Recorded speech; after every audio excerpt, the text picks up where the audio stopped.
Hey everyone, welcome back to another video. Today I'm going to be doing my EMEA Week 3 power rankings. I'm going to be going through all 11 teams, ranking them into these 5 tiers. I do this every week, so if you enjoy, make sure to leave a like and subscribe, turn notifications on, all that stuff. If you're curious about my player rankings and what I think about individual players more so, go check out my Twitter. I will be posting my EMEA player rankings there by the time this comes out. Last time I said I would, and then I forgot. So I actually have the tweet scheduled before I started recording this. Um, I do VOD reviews on my Twitch of any games that I don't get to watch live. Sometimes I don't because I'm tired and just want to watch it on my own. But most of the time I do. I'll probably be doing that with Pacific. And yeah, links to both of those are in the description, so go check those out. And let's get right into it. And we'll start in the bad tier with Koi. I think pretty self-explanatory. I mean, that was one of the worst games we've seen from a single team since maybe Carmen Core of last year, if not in some areas worse. This team has zero firepower across the board, like no star power. Camo is just, I don't know, dude. He's not good enough to play at tier 1, if even anything below that, honestly. I think there's some moments where you're like, how is this guy even in a top tier 2 team at that? I mean, Starzo was a good player. I really don't think he's all that he's hyped up to be. I don't think he was even that good when he was at his peak. I always thought he was kind of overrated. Shados, while I do still think he's a good player, I really don't think he can play Sentinel to a high level. I've been saying this since last year. And yeah, I think the rest of the team just gives zero firepower. The calling was bad from Shadow, which hasn't been a thing with this team. I think this was just like a really bad game from that perspective. I'd expect it to get better throughout the season. And they had so many times where they were playing like Molly lineups or like just throwing mollies on the spike or something. And every single one of them missed, or not every single, but like they missed a lot of the time, more often than they hit, which was kind of crazy. Don't know how that happened, but yeah, it's just all bad from this team. And then the other team in the bad tier, IBBL, who I had as the clear worst team in the league leading up to the season and last week. And I think they showed some signs of life. Still looked like overall the same team, and I think Koi made them look better than they actually are. But they do have shooters on this team with Elite and Reezy, and even Pora played pretty well in this game. Just still, I don't know, still a lot of the issues they had before with just like team play and everything. But when you're going to get up against Koi, that doesn't get exposed as much, so I can't really take them out of this tier. Then moving on to teams that I think can kind of take maps off of like some of the better teams, like even teams in this great tier, or great teams tier, and even probably beat some of the teams in this inconsistent tier. Starting with this, we have Giants, kind of just moving up by default, honestly, by Koi moving down. I thought they did look better in a lot of areas. I thought their Breeze specifically looked really good. Maybe that's just because Fnatic historically has not been good at that map and it just made Giants look better, but they looked like really well drilled. With Fatinho looking better on the Yoru, Purpo looking better on the Jet. I think Purpo overall looked a lot better than he did in his first game. Would like to see him continue to grow and get even better. But yeah, I think they just looked a little bit better in a lot of areas. And I'd really like to see that from this team, kind of get kind of grow over the season and continue to get better throughout the year. And maybe turn into like a decent team. I still think this team needs roster changes. I still don't think Redgar's the IGL of the future. Maybe he turns out to be, if this team, like everyone else, gets their shit together as well. It'll help him. I don't know. We'll just have to see. I do think down the stretch here, they do have some winnable games versus Liquid, Vitality, and BBL, though. Then moving on to teams that I think can kind of take maps off of like some of the better teams, like even teams in this great tier, or great teams tier, and even probably beat some of the teams in this inconsistent tier. Starting with this, we have Giants, kind of just moving up by default, honestly, by Koi moving down.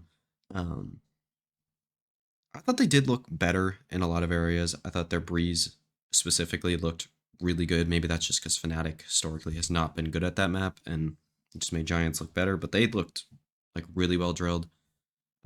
With Fatinho looking better on the Yoru, Purpo looking better on the Jet. I think Purpo overall looked a lot better than he did in his first game. Would like to see him continue to grow and get even better.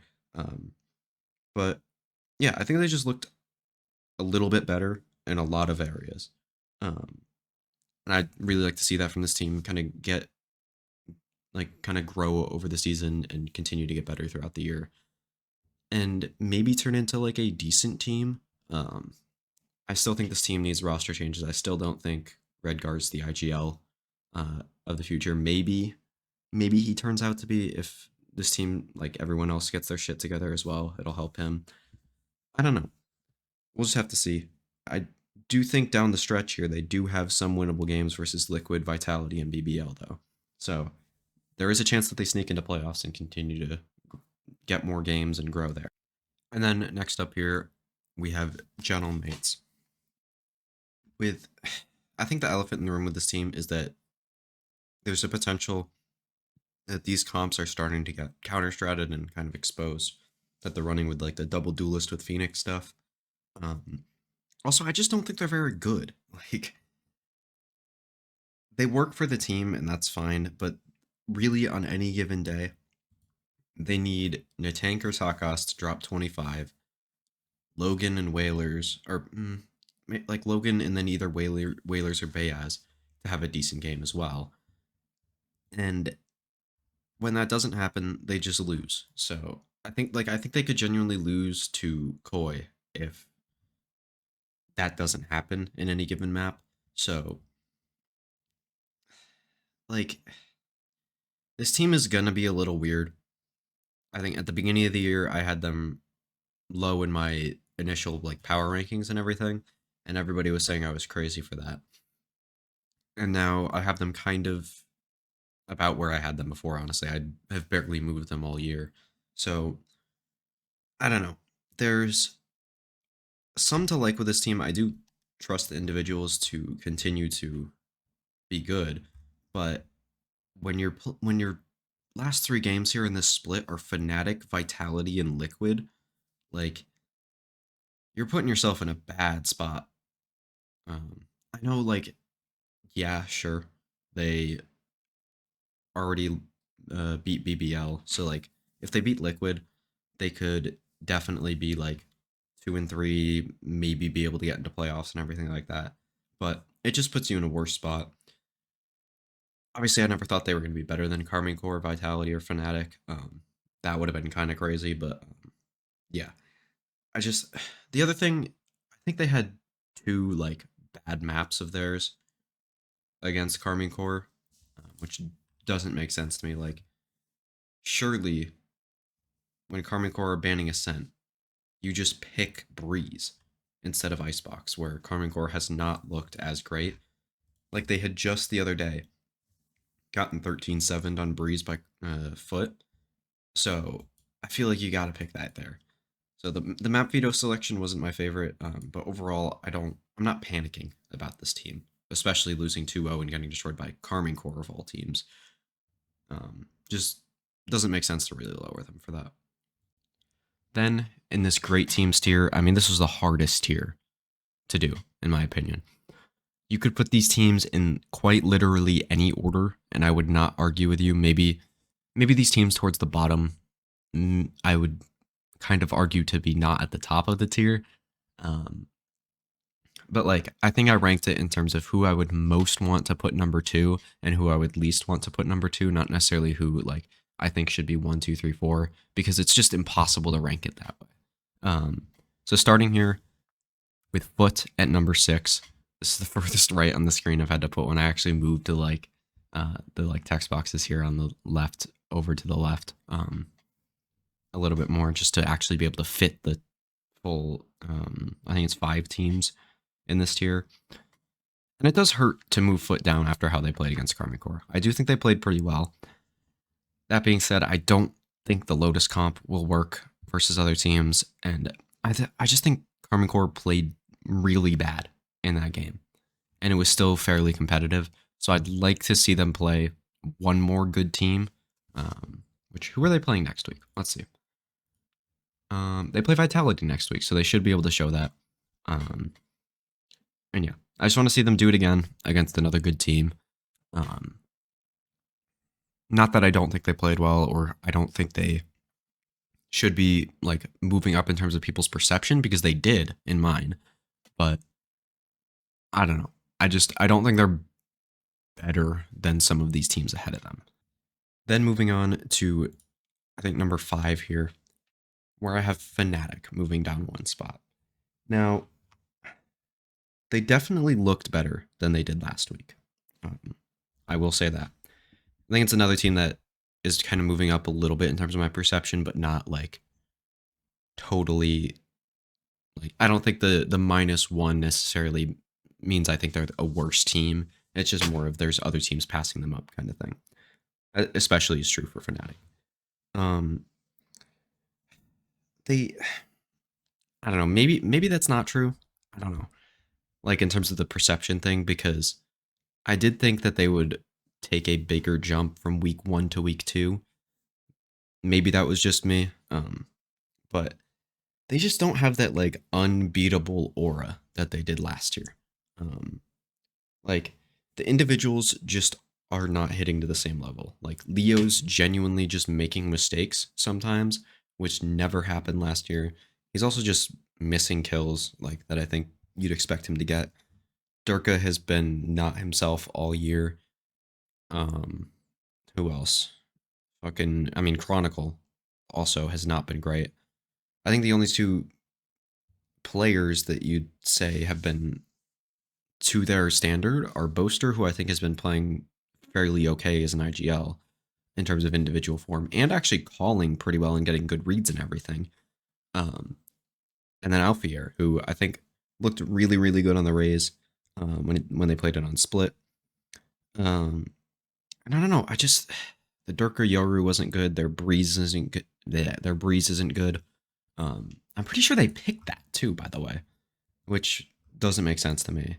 Because like looking at this map veto of Bind, Breeze, Split, you'd expect that they would be the ones to ban or to pick Bind and then leave Split as the last. I don't know. That's just me. But weird veto there from both teams, like picking Bind into Fnatic and then picking Breeze as Fnatic. Two interesting decisions. And yeah, I don't know. It's just not the same with this team. Like you still want to rate all these players because you know how good they can be and have been in the past, but they're just not the same team. And I don't know if they ever will be, which is kind of a weird thing in EMEA to not have Fnatic as like a top 3 team. Just hasn't been that for multiple years. Then next up, we do have Heretics. And now I know this is going to be controversial to drop them down 2 spots. And I think I would have kept them at 2, even if they lost that game. But with the impending roster changes with Woot, I do think they are, at least for next week, going to look worse in that week than maybe they will down the line. Like, I think down the line, there's definitely potential for them to get back to even the number 1 spot. But at least for next week, I don't think they're going to look quite as good. And that's why I have them rated at, what is this, number 4? 1, 2, 3, 4. Yeah. So, yeah, I don't know. A weird team to power rank, definitely, with the impending roster changes, but I think you gotta lower them at least a little bit for next week. Then at number 3, I have Vitality moving up 3 spots. I mean, they looked so much more like the team that I expected. Kicks going back to the Initiator, Safe going back to the Sentinel, which is what I wanted the whole time. Hopefully they do that on Bind and Lotus, where like on their Lotus comp, I think they were just playing the default stuff. Let me go. Yeah, on Lotus, they were playing the default Raze, Fade, Omen, Killjoy, Viper. And Safe was playing the Viper, Kix was playing the Killjoy, and Trex was playing the Fade. I'd like Kix to play the Fade, Trex to play the Viper, and Safe to play the Killjoy. personally, that would be my pick. That would be how I would do it. Um, but obviously, if they're not comfortable with that, then you can change it around a little bit. Um, but I just want Kicks to stay on the initiator. I thought he looked a lot better than he did against Navi, and I think Safe even looked better too, which you wouldn't expect from like first choice roles, especially with him. I don't know. That's just me. I don't know. I still want to see him on the duelist personally because I thought he was genuinely world class last year.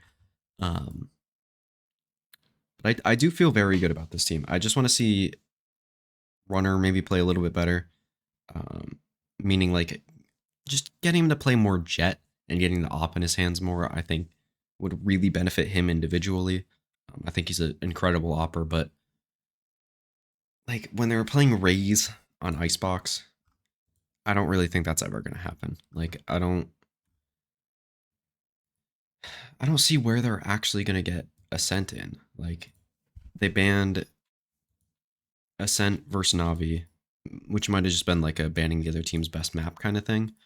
Um, but I don't know. They're just not playing Jet on some of the Jet maps and then banning the one like perma Jet map. So kind of annoying for someone who had had some really high runner stocks heading into the year. But I don't know. Then at number 2, we have Carmine Core. Now I did say they looked really bad against Foot, but against some of those comps that Foot was running, mainly the Lotus one, I do think they were a little bit caught off guard by that, even though it's not good. And even I think the Bind one was one that caught them off guard as well. But they were able to pull that one through. They looked really bad on Lotus, which is not their standard. But when they went up against Gentlemates, I do think they looked a lot better. Still maybe not quite as good, but I don't know. I'm not going to panic about them yet, but I do exercise a little bit of caution with them, obviously, but I'm not going to panic at all. And I'm gonna give them more time to maybe look better next week. And if they don't, then maybe I'll drop them for some of these teams below them. As I said, the gap between all of these 5 teams is very low. So I could see you putting Carmen Core in 6th, honestly, and I wouldn't argue too much with it. Obviously, this is definitely the order that I would have them in. But like I was literally talking about it on Twitter. I'm like, I literally have no idea what to do with the 2 through 6 in EMEA, and this is genuinely the most angry I've been at my own power ranking, having to rank these teams in this order. So I don't know. Then I went with Navi at number 1. They won their game. They did get annied on Lotus. They probably need to change that comp. Um, but on the other 2 maps, they looked fairly good and were able to pull that series out against Liquid. And I think they'll continue to look like 1, 2, 3 in EMEA, somewhere around that. Um, I do expect some of these teams to catch up to them, but I think right now it's undisputed that Navi is the top team. I don't think you can even argue anyone else is over them right now. So these are my power rankings for this week. Let me know what you guys think in the comments below. Always happy to see what people have to say. Obviously, some people are going to be a little bit more angry about this one than usual. So yeah, I'll see you guys in the next one. Peace.